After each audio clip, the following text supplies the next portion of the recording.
Hello and welcome to another tutorial from AKCP. Today we're going to be having a look at the virtual sensors and in particular the ping command within the virtual sensors interface. So the first thing that we need to do is go right ahead and click the sensors tab at the top of the page. Once we've done that, you then need to click on the virtual sensors at the bottom of the page. You can see I'm already on this page at the moment. Normally you would come through to this page, which is the sensor ports page, but by clicking on the virtual sensors at the bottom it brings you to the virtual sensors page. So we'll choose a sensor port in which to install our virtual sensor, and we'll go to virtual sensor port 2. Okay, once we've done that, we then get the configuration button that appears at the bottom of the screen, and we'll go right ahead and click the configuration button. Okay, and then we need to select our source, and as I said earlier, we're going to be having a look at the ping command. So we'll highlight the ping and then click next. Okay, so the first thing that we've got here now is the sensor name, and what we're going to do is we're going to be pinging one of our sensor probe 2 units. So I'll change the sensor name to ping of SP2.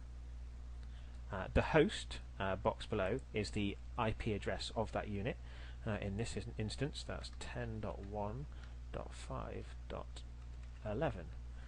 Then below that we have our normal state value.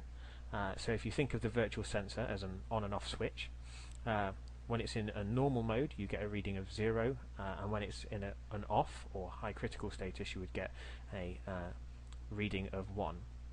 So we're going to go ahead and leave that as 0 at the moment because we want to be alerted to when it's not responding. Below that we have the description of the status when in normal. Now obviously we don't want that to say normal, we actually want that to say online. And when obviously it's in a critical status, the unit would be offline, so we'll change it to offline as well, and then we'll go ahead and click next. Okay, now we have our polling interval. Now this is how often the ping command is sent to the unit, so it's sent every 15 seconds. We also have the execute the timeout, which is the number of seconds between executing the ping command and receiving a positive response, and how many times it will retry, and it will try 3 times. So we'll go and leave that as it is, and then we will click finish.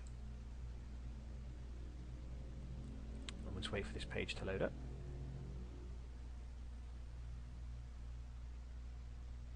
Okay, so now you can see that we've got an active ping of the SP2 on sensor port 2. It's saved our ping of SP2 as the title for the sensor name, and we now have some further options which have appeared in our advanced sensor options here. The first one is the graph to enable it, to have it on or off. We also have the sensor's URL. Now unlike other sensors where you can type a website, what you'll want to type in here is http:// and then you want to type in the IP address of that unit. So again that would be 10.1.5.11.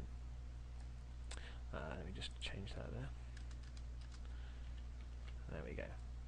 And then below that you can open the link in either the current window or the new window, and we'll leave that as it is. And then below that we have the continuous time for the sensor to be in a new status before accepting the new status. This is exactly the same as how it is in a normal sensor setup, where you can change the values by inputting any numeric value you would like in any of these boxes. And at the bottom we have our enable the calendar, and you can have that on or off. And this works exactly the same way as before, where you can choose the hours in the day and the days in the week in which you would like that sensor to be active or inactive. So we'll go right ahead and click save.